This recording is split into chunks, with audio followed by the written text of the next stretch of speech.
If you're preparing to take over control of your elderly relative's finances, it can seem properly daunting.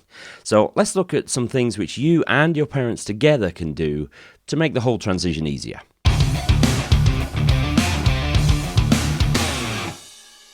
Many of us have enough difficulty managing our own finances day to day, let alone somebody else's. So it'll really help if we can get things set up for success as early as possible. So let's put 5 minutes on the clock to the left here. Say a quick thank you to my friends at 7 Investment Management for continuing to sponsor the show, and let's crack on. So today's video is brought to you by the letter C and the word simplify.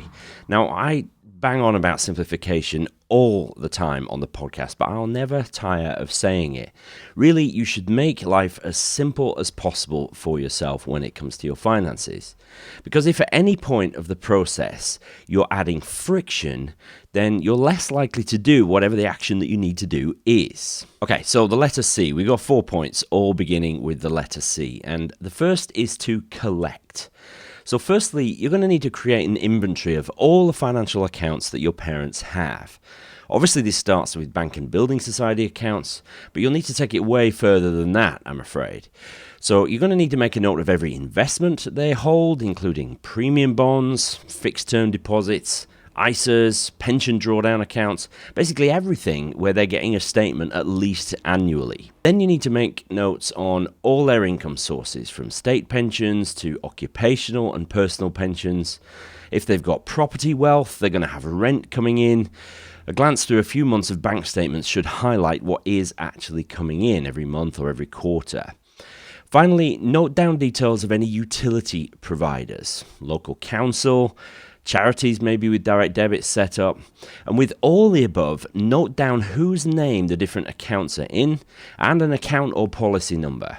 And if you can find the address of the provider on the statement, then note that down too. Next, make contact. Once you've got a comprehensive list of your parents' financial accounts, you're going to need to make contact with each of the providers in turn to let them know that they can now deal with you, thanks to the lasting power of attorney that we talked about last week. Now, this is going to get onerous if you've only got one copy of the LPA document and lots of companies to contact. So it might benefit you to get some certified copies of the LPA made at a solicitor's office or at the post office.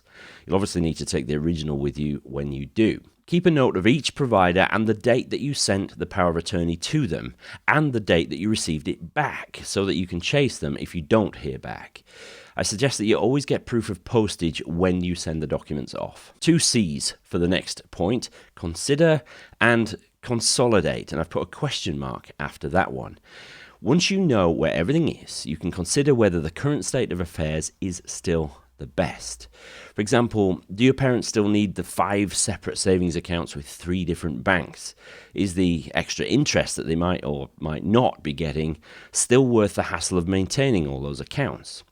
Are the investment accounts still serving their needs? Maybe they haven't been looked at in years. Maybe they're stuck in inappropriately high-risk funds or high-charging accounts. Should you consider tidying things up there too? You should shop around for the best utility price in order to fulfill your duty to act in your parents' best interests. Did I mention that this is quite an onerous responsibility, being an attorney?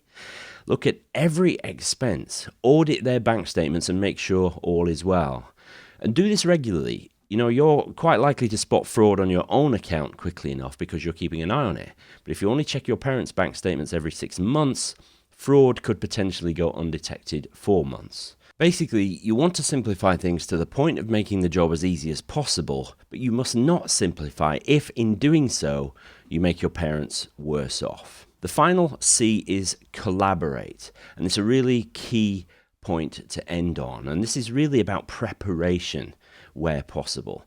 Obviously, if there's a sudden loss of mental capacity, it might be too late to collaborate with your parents on this task. But if you can, do some groundwork beforehand by doing this whole process with your parents' input. As an example, maybe they've been giving regularly to the local donkey sanctuary or something, and they've been doing that for years. But this is a cause that perhaps is no longer important to them. How will you know that if you don't ask them? Consider getting them to write a letter of wishes to give you direction for when the time comes that you do have to manage their affairs without their input. The golden rule, remember, is to always act in your elderly relative's best interest. And if in any doubt, you should just maintain the status quo. Keep doing what they were doing and don't change things up merely for your own convenience. Okay, that's it for this little mini series on planning for your elderly relatives. Hope it's been helpful. Next week, actually, I don't know what next week holds yet, so you're going to have to tune in. So don't forget to hit the like button if you found this useful, subscribe if you haven't already, and hit the bell to get a notification when I upload a new video. Have a great weekend, and I'll see you in next week's 5 Minute Friday.